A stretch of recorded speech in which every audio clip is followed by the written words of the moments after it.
নাই খাওন, নাই ঘুম, নাই চিকিৎসা, নাই কোনো কিছু, মায়ের দৌড় অত্যাচার, তাহলে কেন মারিয়ে লাগবে? ওই যে ম্যাডাম 8টা দৌড়ে ধাক্কা দিচ্ছে, শীতের মধ্যে লাগিয়ে গেছে। পাহাড়ের নান মানুষ আমি এই কঙ্কালে নান হয়ে গেছি, যে আমি জীবনে আমার ছেলে মেয়ে বাপের বাপ আমি খাই নাই মহাভারত, সেই মনে আমি ডাস্টবিনের খাওয়ান আমি খাই।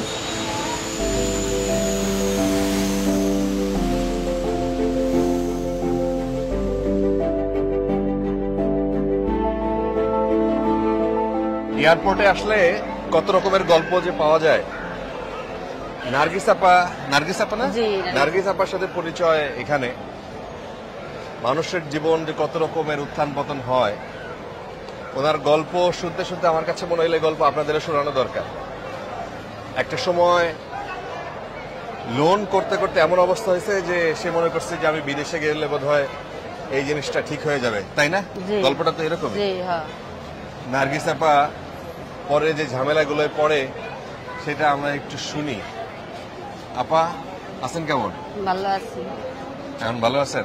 আছি, আল্লাহ পাক আগে থেকে মোটামুটি ভালোই আছি। আচ্ছা, অনেক অসুস্থ ছিলাম, চিকিৎসা পাওয়ার পর আল্লাহ ভালো করছে। আপনি বিদেশে যাওয়ার কথা মাথায় আসলো কেন? মাথা আসলে বিদেশে যাওয়ার, মেয়ে বিয়ে দিয়েছিলাম তো অনেক ঋণ ফিন হয়ে গেছিলাম, কিস্তি মিস্তি তুলছিলাম, তাতে দেখে যে ইনকাম করে দেশে বইয়া লইতে পারতে পারছি না, মান সম্মান যাইবে গা। পরে একজনে বললে কি যে বিদেশে যাও, মাসে 40,000 টাকা বেতন পাইবা, খাইবা লইবা সবকিছু পাইবা, আল্লাহ দিলে ঋণ 6 মাসের মধ্যে দিবা। জি।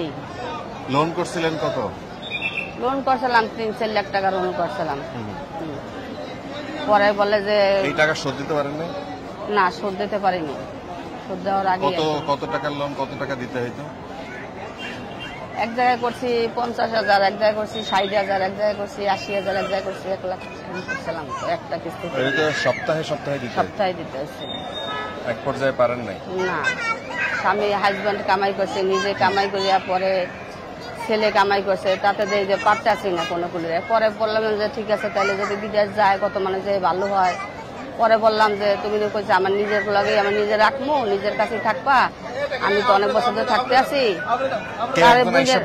সে আমার বোনের নানি এক এলাকায় থাকতাম অনেক বছর ধরে পড়েছে, সে আইলে দেখা হইলে পরে কইছে তোর ঋণ ফিরলে কষ্ট করা লাগবে না, স্বামীর বাড়ি গুটা খাওয়া লাগবে না, ঋণ শোধ করিয়া আল্লাহ দিলে তুই বাড়িঘর করতে পারবি, জায়গা করতে পারবি, অনেক কিছু করতে পারবি।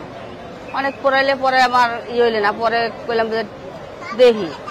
পরে মনে করেন হাজবেন্ডে কইলাম, হাজবেন্ডে কইলে যে বিদেশে যায় মানুষ, যাইয়ে মনে করে কত ভালো হয় কত খারাপ হয়, এটা না। আমি বলছি তার ঋণ ফিন না ভালো হবে না। আপা বলছে তার মালিকে কপিলের সাথে, কপিলের ভাইয়ের সাথে রাখবে সৌদি আরবে, তাহলে যাই। পরে বলে যে আচ্ছা ঠিক আছে দেহ। পরে মনে করেন গেলাম গা পাসপোর্ট করতে, পাসপোর্ট যে করলাম, কইরা মনে করেন আসলাম। ছেলে ফোন দিয়েছে, মেয়ে ফোন দিয়েছে, জানতে পারে ভাই ফোন দিয়েছে যে তুমি যদি বিদেশ যাও তা তোমার আমার লগে কোনো সম্পর্ক নাই। বিদেশ গেলে মনে করো মানুষ কত রকমের নানান আয়, তুমি বিদেশ যাইও না, তুমি দেশে ভিক্ষে করে দেখাও, তা বিদেশ যাইও না। পরে কইলাম পোলাপানের কথা শুনলাম না শুনেই গেছি গে। কইছি না শুনি না, ঋণ ফিন পোলাপানে যাই দেবে না, ঋণ ফিন কেমনে দিমু কেমনে করমু, ঋণ ফিনের লগে তো আমার আমার মৃত্যু হইতে পারে। যাক, বিদেশে যে আমি 2 বছর যদি খাইতে আমি ঋণ দিতে পারি, কিছু করতে পারি, কষ্ট তো মানুষের জীবনে সুখ দুঃখ আসে। যাক, যদি হে কাছে রাখে, আমি কিছু বুঝি না, সে আমার পরিচিত অনেক বছর ধরে থাকি, এক লগে থাকছিলাম, তাহলে হে সব চিনে ফিনে আছে অনেক বছর ধরে, সে বিদেশ থাকে, তাইলে রাখতে যাই। এই গেলাম, বড় আশা করে গেছি, বড় আশা তো করছি জীবনে, আর বড় আশার জীবনে করার ইচ্ছা নাই কোনো। তারপর গেছি, যাওয়ার পর তো মনে করেন সবকিছু করে গেলাম গায়ে। পর আমি রয়েছি, রোয়ার পর মনে করেন কদিন থাকছি, কাজ কাম করছে, দেখে পছন্দ করছি, 1 সপ্তাহ দেখবো কাজ কাম, 3 দিন যদি কাজ কাম ভালো হয় তাহলে রাখবো, না এলে ফেরত দিয়ে যাবো। কাজ কাম ভালো দেখছে, দেখে পরে কইছে না হানি তুমি থাকো। পরে রইলাম, থাকলাম, থাইকে পর মনে করেন রইলাম কদিন, ভালোই আচার ব্যবহার করছে, খাওয়ান টাউন কাজ, বাসাবাড়ির কাজ। পরে কাজ করলাম, গেলাম, খাওয়ান কদিন ভালোই দে। পরে দেওয়ার পর মনে করেন যে 1.5 মাস খরচ করে গেছি। ওই মহিলা মনে করেন পাসপোর্ট করছে আর সবকিছু লইয়ে মনে করেন যে খরচা 40-45,000 টাকার নামে তুমি গেছে। প্লেনের ভাড়া তারাই দিছে, সে আর কি বলছে এইটা লাগবে, ওইটা দিচ্ছি। আর হেরা যে খাওয়ান খায়, বাইরে কোনো খাবার আনে কিছু খায়, আমি কিন্তু আমার ওদিক দেয় না। পরে এরকম করতে করতে মনে করেন অনেক মনে করেন করতেছে। পরে আমি একদিন হঠাৎ করে মাথা ব্যথা করতেছে, অনেক অসুস্থ। পরে করতেছি ম্যাডাম আমার ওষুধ করতে, পরে করছে নো ড্রাইভারে করতেছে এটি নচলা করে, ছলনা করে, এটি ভুল ধরনের কথা। ভুল ধরনের কথা। পরে করতে করতে রয়েছি মনে করেন 3-4 মাস পর পরে অফিসে বললাম যে হেরা খাবার লইলে ই করলে হেরা এরকম চিলি করে এরকম করে, এটি কোন ধরনের, আমি যদি না খাইতে আমি কাজ করুন কেমনি? আমার তো পেটে দিয়ে আমার তো শরীরে কাজ করতে হইবে, নাহলে আমি বল পাবো কেমনি?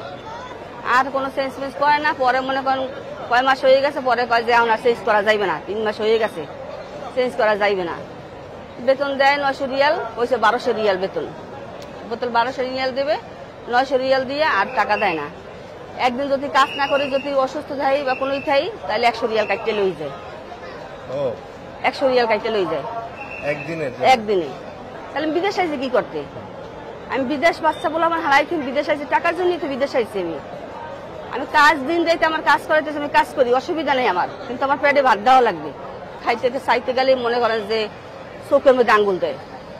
হ্যাঁ, তারপর যদি হেগুলাকে একটু কিছু কইতে তাই চুলের মুটকিরে ধরে গাড্ডা চিপতে ধরে মহিলা এরকম করে। পরে বলছি যে আমি কান্দি, আমি কই খাল্লা আল্লাহ তুমি কমনে আমার আনলা, কির মধ্যে আমার আনলা? হ্যাঁ, আমি এত খিদে সরে আমি কাজ করতে পারি না, আমার মাথা ঘুরে পাক্কাই পড়ে। আমি একদিন সিঁড়িতে কোনো মাথা ঘুরে সিঁড়ির মধ্যে পড়িয়ে গেছি নামতে যাইয়া। একদিন বাথরুমে পড়িয়ে আমি মনে করেন আধা ঘন্টার মতো পড়িয়েছিলাম খিদায়। পাহাড়ের নান মানুষ আমি এই কঙ্কালের নান হয়ে গেছি। করার পর মনে করেন আমি না খাইতে অনেক অসুস্থ হয়ে গেছি, অসুস্থ পর মনে করেন যে আমার গলার শর্ট অফিসে কথা কয়, যে ঢাকার অফিসে, তারপর ওই দেশের অফিসে, বাঙালি অফিসে কথা কয়, সবাই দেখে আমার গলার ভিডিও কল দেখে গলার মধ্যে এইরকম ফুললে গেছে। হ্যাঁ, ফুললে গেছে 9 মাস অনেক। পরে কোথায় চিকিৎসা করা, কোথায় চিকিৎসা নেই, এটা চিকিৎসা নাই, এটা কোনো চিকিৎসা নাই, চিকিৎসা বাংলাদেশে যাইয়া। পরে কোথায় যে তার মাই অসুস্থ নয়, টাকা দে, ওরা টাকা দিয়ে এনেছে, ওই টাকা দিয়ে নিয়ে যাইতে কয়। অফিসের কইতেছে টাকা দে, টাকা দিয়ে মাইয়ে নিয়ে যায়। আমি চিকিৎসা চালাইতে পারি না। খাবারের অভাবে শরীর অবস্থা ক্লান্ত অনেক পর, দুর্বল হওয়ার পর শরীরে বিভিন্ন রোগে আমার আক্রান্ত করিয়া লাগছে। আক্রান্ত করার পর মনে করেন আমি তো অনেক কি করতে আছি, অসুস্থ। ঈদের আগেও ওখানে আলাম 14 মাস একজনেরই বাসায়। হ্যাঁ, এই পড়তে কথা মনে করেন যে 14 মাস কাটাইছি, 14 মাস কাটাইছে মনে করেন। অফিস খালি বলে এই নিয়ে যাবো, এই আনতে আসি, এই টিকিট কাটতে আসি, এই কথা কইতেছে, এই সামনের মাসে বিমান, এই সামনের মাসে টিকিট, এই সামনের মাসে ফ্লাইট, এই করতে করতে পরে বলছি যে আমার আর নেই। পরে বাংলাদেশে অফিসে মনে করেন আমার হাজবেন্ড, আমার ভাই, আমার ছেলে, আমার বোনেরা, অনেক মানুষজন অফিসে যাই অনেকই করছে। পরে টাকা দিতে হইবে, আনতে টাকা লাগবে। পরে কাছে ঠিক টাকা দিব, তো আইনা দেন আমাকে, জীবিত আইনা দেন আমাকে, মরে গেলে আমাকে লাশ আমাকে আনার দরকার, আমাকে জীবিত আইনা দেন। পরে অফিসে মনে করেন 40,000 টাকা দিচ্ছে এক মুড়ে। মানুষটা যে চিকিৎসা করার না দেয়, চিকিৎসা করাও ঠিক মতো, খাওয়ান দাও, চিকিৎসা করাও, তার মেদ শেষ হইবে তারপর পাঠাই দাও। চিকিৎসা করাইবে না, খাওয়ানো দিবে না, তাহলে কেন মারিয়ে লাগবে? মারিয়ে পাঠাইছো, আমি কিছু খাইতে পারবো না। একটা ডিম আমি বাইরে যদি সময়তে খাইতাম, ওই করে সিসি ক্যামেরা লাগেছে, আমার বাড়িতে খাইতে দেবে না। ও শুধু আলু এনে দিচ্ছে, ওই আলু শেষ হয়ে গেলে তাও আনবে না। তারপর ওই খালি পানি লইয়া, মরিচ লইয়া, কষলাইয়া মনে করেন যে খাই। চাউল শেষ হয়ে যে 1 সপ্তাহে চাউল নেই। ওই মামা রোজ চাউলের রোজ বলে, রোজ খালাস, রোজ আর কি শেষ হয়ে গেছে। খালাস মাফি খালি মনে করেন হাসে, আর মনে করেন করে। পরে খাওয়ার পর করিয়া পরে আমি আর ই করি না। পরে আমি কইছি যে আবার দেশে ফোন দিছি অফিসে যে ভাই আমার কি নিবেন না, আর না নেন তাহলে আমি নিজে আত্মহত্যা করবো, আমার আর কোনো পথ নাই, আমার জীবন আর চলতে আছে না। কি করবো? ডাস্টবিনের মধ্যে মনে করেন ওরা খাইছে, আমার দেয় নাই, কিন্তু ওরা নষ্ট করে লাইছে। আমি ডাস্টবিনের মধ্যে আইনে তখন আমি খাইছি, যে আমি জীবনে আমার ছেলে মেয়ে পাশের বাপ আমি খাই নাই মাহাবাদ, সেই মনে আমি ডাস্টবিনের খাওয়ান আমি খাইছি। খাইয়ে পরে মনে করেন যে খালি আল্লাহ তোমার জীবনটা আমার সন্তানের কাছে দিয়ে দাও, আল্লাহ তুমি বাংলাদেশ আমার স্বামী সন্তানের কাছে আমার জীবনটা ভিক্ষা দাও, তোমার কাছে ভিক্ষা চাই। নামাজ পড়ি, আল্লাহর কাছে গান দিই, দোয়া করি, যত দোয়া কালমা আছে পড়ি, খাই। পড়ার পর মনে করেন যে অফিস কইলে কি আমি তোমার আনতে আসি, তুমি বাসার সামনে অস্ত্র চুপ করে সরাসরি বাসায় কোনো আনলে মামলা হয়ে যাবে, তুমি খালি বাকি কোনো বাইরে তুমি দৌড় দেবা, দৌড় দিয়ে ফোন দেবা, পরে মনে করো আমরা সকাল 6টা বাজে আমি বাইরে এলাম, আমি পরনে কাপড় চুল একটা পলিথিনে করে আমার 2টা কাপড় চুল লই আমি হাতে করে বাইরে এলাম। ওরা ধরতে পারে তার আমার মারি দিয়ে লাগবে, আমি তো হাতে পড়ি। ঘন্টা 2 পরে এবার আইসে অফিসার আওয়ার পরে কয় কি করছে, তুমি কি নিয়েছো বাসাগুলো চুরি করিয়া? আমি কি নিয়েছি দেখেন, কয় তোমার ব্যাগ লইও। পরে ব্যাগ নিয়ে দিছি সামনে, সিসি ক্যামেরার সামনে সবকিছু বাইর করিয়া মনে করেন দিছি। দেখছে বা তুমি বলে সোনা গয়না টাকা পয়সা সব চুরি করে লইছে। আমি দেখেন, আপনারা দেখেন স্যার। পরে বাঙালি আছে বুঝাই দিছে, আরবি তো বুঝাই দিছে। পরে সব খুললে দেখছে, পরে কইছে আবার 100 রিয়াল টাকা বেতনের টাকা আমার আছে, হয়তো 30 টাকা গাড়ি ভাড়া দিছি, 30 রিয়াল আর 70 রিয়াল আমার আছে। অফিসে কোনে 1 দিন 2 দিন রাখলো। 2 দিন রাখার পর আমার কইতেছে তোমার ব্যাগ বুক লইয়া তোমার অফিসে যাইতে কইছি। অফিসে আইতে কইছে, বড় কইছে আমি মনে করছি তাহলে আবার ফেলাই দিয়েছে মনে হয়, ঠিক আছে তাহলে আমি যাবো। পরে মনে করেন আইলাম, আবার পর কইতেছে কি তুমি কাজ করবা, তোমার নামে কেস হয়ে গেছে, কেস 6 মাসের মারি হইবে না, তুমি কাজ করবা, নাইলে তুমি যাইতে পারবে না। আমি কাজ করবো। আমি কেমন কথা কন, আমার কলে যে প্লেন টিকিট কাটছে ফেলাই দামার, তাহলে আমার পাড়াই দেবে। আমি অসুস্থ মানুষ, আমি কাজ করবো কেমনি? আমি যদি ভালোই থাকতাম তাহলে তো আমি কাজ অনেক করতে পারতাম। তাইলে আমরা জানি না, তাহলে তুমি যাওগা, বাইরেই যাওগা। কি আমি থানায় গেলাম, থানায় জিগেলাম, দেখবে কয় হ্যাঁ দেখেন ভিতরে যান, যাই করেন। পরে গেলাম, যাওয়ার পর মনে করেন আমারে পুলিশের কাছে কইতেছে, এক মহিলা সবকিছু লিখে লিখে রাখছে বেশি। তারা মনে করেন সারা দিন গেছো, পুলিশরা কোনো মনে করেন কোনো হেল্প করে না, কোনো কথাই শোনে না। সন্ধ্যা হয়ে গেছে, মাগরিবের আয়োজনের পর মনে করেন পরে হ্যাঁ ওই করতেছি শ্রদ্ধা, পুলিশের শ্রদ্ধা করে মনে করেন কইতেছে আগো কোনো মনে করেন যেটুকু বাসা পারি হ্যাগুলো কতটুকু মনে করেন কইতেছি। তারা মনে করেন আমার বাড়ি ফিরে দিতে আছে। আমার মধ্যে মামলা আছে, মনে করেন মালিকের মামলা দিয়ে দিচ্ছে, আমি তার আমার কোনো দেবে না। পরে আবার বাইক দিয়েছে। তাহলে আমি এখন সন্ধ্যা হয়ে গেছে, মাগরিবে নামাজ পড়ে আমি কই যাবো? আমি এখন শিক্ষার পরে সারাদিন তো কামতে আসি করতেছি, তারপর আমি শিক্ষার পরে খেতে আল্লাহ আমি কই যাবো? এই মান ইজ্জত বজায় রেখে আল্লাহ আমি কোথায় যাবো, কোথায় আমি উঠবো? আমি না চিনি না বুঝি না, কিছু নেই। আর শিক্ষার পর থেকে কামতে আসি, পরে মসজিদে করে নামাজ পড়ে অনেক মানুষ যাইতে আছে বাঙালি। পরে কইতেছি, ডাক দিছি, ভাই দাঁড়ান। তাই কি দাঁড়াইছি, আপা কোন দেশে, বাড়ি কোন জায়গায়? পরে কইলাম, পরে থাকেন কই সাবার আইসেন কতদিন হয়ে গেল। আমি কই ভাই আমার মোবাইলটা বন্ধ হয়ে গেছে, আমার একটু চার্জ দেওয়ার ব্যবস্থা দেন, আমি একটু বাংলাদেশের কথা কবো, আমার মোবাইলে চার্জ নাই। পরে কয় কি কয় আসেন, পরে একটা দোকান বাঙালি গুই, পরে ওই দোকানটা চার্জ দিতে দিচ্ছে। আপনার পাসপোর্ট কোথায় ছিল? পাসপোর্ট মালিকের হাতে, আকা মামার হাতে। তারপরে ফাইনালি চলে আসলেন কিভাবে? পরে একটা ভাই মনে করেন আর একটা বাইরে ফোন দিয়ে আনে, হ্যাঁ আবার আর একটা ভাই আবার মালিক ওই দেশের সিআইডি। পরে কপিলি পুলিশের ফোন দিয়ে আনে, আমার আকামে গ্রুপ মারিয়ে দিয়েছে যে দ্রুত আমার বাংলাদেশে বাড়াই দেয়। পরে এবার কপিলে মনে করেন যে আমার এবার একটা খাবার কিনে, পরে পুলিশের কই দিয়ে উড়ে দিয়েছে। পুলিশে আমার কিছু জিগে টিকে না, পুলিশ আনছে আইনা সারা রাত জেলে রাখলে। জেলে রাখার পর মনে করেন যে আমার সবকিছু লই গেছে পুলিশরা, আমার মোবাইল টোবাইল টাকা টোকা ব্যাগ বুক সবকিছু লই গেছে। তাহলে আমি একটু পানি যে খামো রাত বিল্লার পানি করি, তালা মারি থুয়ে দিয়েছে একটা রুমের মধ্যে। পরে লই গেছে দুধ বাসা নিয়ে মোবাইল দিলে, আর হ্যাঁ তারা সবকিছু কাগজপত্র জিগে টিকে সবকিছু দিল, দিয়ে মনে এক পাশে খাড়া করে চেক করলো, চেক করে পরে দুধ বাসে রাখলে। পরে 1 মাস 7 দিন রইলাম। 7 দিন থাকার পর পরে মনে করেন যে আমার টিকিট কেটে একদিন বলে যে কালকে তোমার রাত 12টায় ফেলাই। পরে টিকিট মিকিট ওই দুধ বাসে মনে কাইতেই মনে করে যে এই দেশে আসার পরে বাসায় আইসি 2 মাস পর মনে করেন বেরাকের সাথে আমি পরিচয়, 1 মাস 1.5 মাস পর বেরাকের সাথে পরিচয়।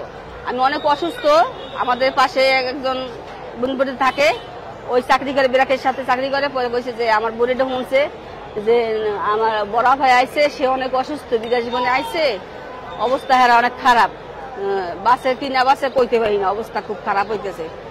কেমনে চিকিৎসা করবে, কেমনে কি করবে, ঋণ পিলু শোধায় নাই, কি করবে কেমনে? পরে কইছে আপা তাহলে আমার লাগে একটু দেখা করতে কইেন। পরে দেখা করতে কইছে, পরে আমি দেখাতে পরে এবার খবর দিয়েছে যে আপার দেখা করতে। পরে দেখা করতে পরে কইছে আপা কোনটা শেখাচ্ছেন, ওই যে পাসপোর্ট নিয়ে আসেন আর আইডি কার্ডের ফটোকপি নিয়ে। পরে এবার আইডি কার্ডের ফটোকপি নিয়ে পাসপোর্ট নিয়ে গেছি। পরে ঠিক আছে আপনার চিকিৎসা। এর মধ্যে আমার চিকিৎসা মনে করেন শুরু করছে আমার ছেলে, বুঝেছে আমার মায়ের অবস্থা তো আমার মায়ের বাসান যাবে না, যদি চিকিৎসা দেই যাবে চিকিৎসা করিয়া। পরে ডাক্তার নিচে পরীক্ষা নিরীক্ষা করতে আসছে, আমার অনেক পরীক্ষা নিরীক্ষা করতে আসছে। পরীক্ষায় ধরা পড়ছে গলার ভিতরে হাইড্রোগের টিউমার, ওই টিউমার হয়ে গেছে, ইনফেকশন হয়ে গেছে। আর লিভার অনেক বড় হয়ে গেছে, লিভারে মনে করেন যে নিয়ে গেছে। হ্যাঁ, অনেক মনে করেন পরীক্ষা, যেমন লিভারের চিকিৎসা চলতেছে, লিভার অবস্থা খারাপ, গলার অবস্থাও খারাপ। পরে এবার মনে করেন যে আমার চিকিৎসা হলো অপারেশনের কথা ডেট দিয়েছে, পরে রোজা দেখে আর অপারেশন করাইলে না, যে রোজায় সিরিয়াল নাই, অপারেশন করা কুরবানি পর। পরে এবার বিরাট থেকে মনে করেন পাওয়ার পর পরে আবার এই মাহমুদ আফা বেরাক থেকে আমি মনে করেন এই যে 2 বার করে গলা অপারেশন হয়েছে, 15 দিনের মধ্যে 2 বার অপারেশন করছে গলা। এই অপারেশন যত মনে করেন চিকিৎসা খরচা মনে করেন, তারপর মনে করি অপারেশনের চিকিৎসা পরীক্ষায় ক্যান্সার ধরা পড়ছে। ক্যান্সার ধরা পড়ছে, ক্যান্সার ধরা পড়ে মনে করেন যে তারপর আবার ওই চিকিৎসা শেষ করে তারপরে শরৎ দিই, তারপর আমার মনে করেন পিজিতে ক্যান্সারের চিকিৎসা দিচ্ছে, শরৎ দিন পড়াইছে, পরে আমার এই ক্যান্সারের চিকিৎসা করছে। এরা বেরাক থেকে করছে, মাইক্রোনিশন থেকে। হ্যাঁ, চিকিৎসা করাইছে, তারপর চিকিৎসা সহযোগ দিয়ে মনে করেন আল্লাহ, নাইলে আমার মনে করেন যে চিকিৎসা না করাইলে আমার অবস্থা খারাপ, বাঁচানোর মতন কোনো আমার ইয়ে ছিল না। তারা কোনো আল্লাহ তালা একবেলা না একবেলা ইলে পাঠাই দেয়, তারপরে এই মাইক্রোনিশন আইয়া মনে করেন আমি মনে করেন বাইসে এসে আমার মানসিক কোনো ইয়ে আসলো না, মানসিক আইসি। হ্যাঁ, মাইগ্রেশন আমার পাশে দাঁড়াইছে দেখি আমি, আল্লাহ আমার রাখছে, আমার মনে করেন আজকে স্বামী সন্তান নিয়ে আমি বাইসে এসি।